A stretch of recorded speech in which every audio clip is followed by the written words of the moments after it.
Okay, back with some more garden tour. This is my perennial, well, mostly perennial herb garden.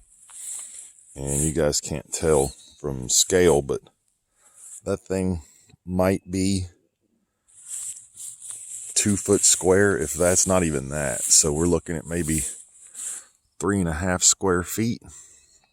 And this thing is just ridiculous. So I got into perennial herb gardening about 2 years ago, and I planted some, and most of these are the original plantings from that. Let's see if we can find it. It looks like a jumbled up mess, and that's because it is. People say, well, you got to space those things out. That's not true, and I'll show you why. These things, you get down in here, we got all sorts of stuff in here. Now, like I said, this is a perennial garden, but you guys will see a couple annuals in here that I just plant once a year. Like this parsley is looking pretty good. And, of course, my cilantro, which has gone to seed. You can see the cilantro here. But if you look up here on the cilantro, you will see that cilantro eventually turns into coriander if you let it go to seed. So it comes up with these white, real tall, springs up real tall, maybe 4 feet tall. And you get these pretty white little flowers at first, and then the flowers kind of die back. You can see the petals are falling off. But once the petals fall off, see if I can get the camera to focus here, you get coriander seeds. And you just let those dry in the fall. And so that's a 2-for-1 herb plant there for folks that like Mexican food, like I do. I love my cilantro. And then for some more exotic dishes, you can harvest your own little coriander seeds. Move it along to this next bloom that, again, they're past prime. They flowered out already, and I even trimmed these back some yesterday. But this is sage. You can see the sage leaves are yellowing a little bit for the year, but that's a heck of a sausage ingredient.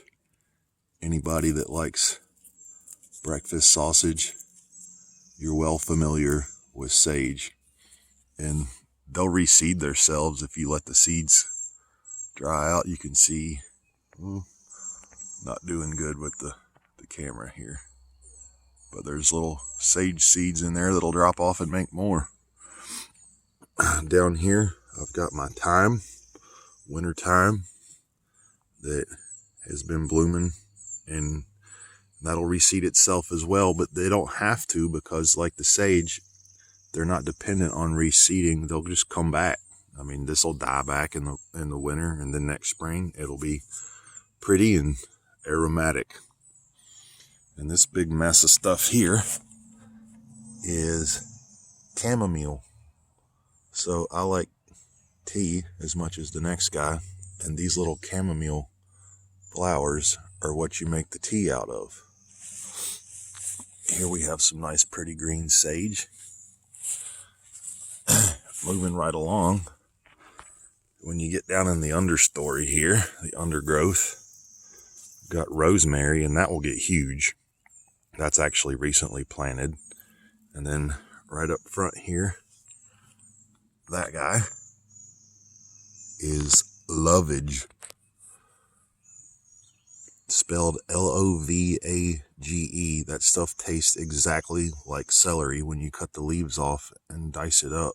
It gives any dish or bird you're cooking or anything like that, you can kind of make your own celery salt with it and do all sorts of neat stuff. This over here, I know what everybody's thinking. Everybody's thinking that looks like mint.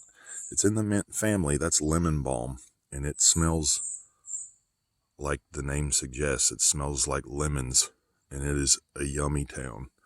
That we also we make chamomile and lemon balm tea. So let's see what else we got in here. Over here is some more thyme, still winter thyme. I think I have another variety of thyme growing in here somewhere, way down in the bottom. Yeah, It's getting choked out a little bit, but right there you can see some more thyme. Right here we have winter savory. That stuff is the bomb. In fact, I'm going to eat some right now.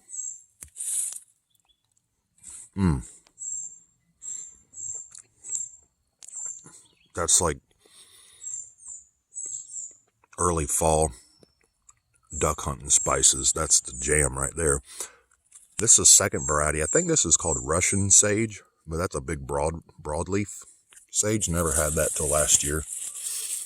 But the leaves on those, my hand's pretty big. You can see how big those leaves are. And what else? That might be all for now.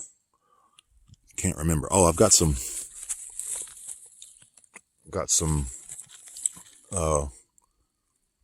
chives that I guess aren't chives anymore. I guess that's a full-blown onion at this point. Here's some chives. Those might be garlic chives, but got the little chives there, and those things will come back if left to their own devices. So it's not the prettiest thing in the world, but I have enough stuff here to keep me occupied. And people say all the time, well, I don't have as much land as you do, and gardening is hard, and this, that, and the other. I'm telling you guys, this takes 2 hours a year at most, and that is rocking. Oh, almost forgot, there's my oregano, and that oregano dies back, and it comes right on back. So the only thing that doesn't come back is this cilantro / coriander. Woo! Wow, that oregano is spicy. And that parsley. That's the only 2 things I plant annually in this thing. Everything else in this whole garden, I don't do anything to. I don't even water it that much. This is the lazy man's culinary herb garden. And I enjoy my little herb garden as much as I enjoy everything else here. So people that think that you got to have a farm or something like that to grow your own food and make your own spices and stuff like that, you're wrong. Because there it is. All right, more to come.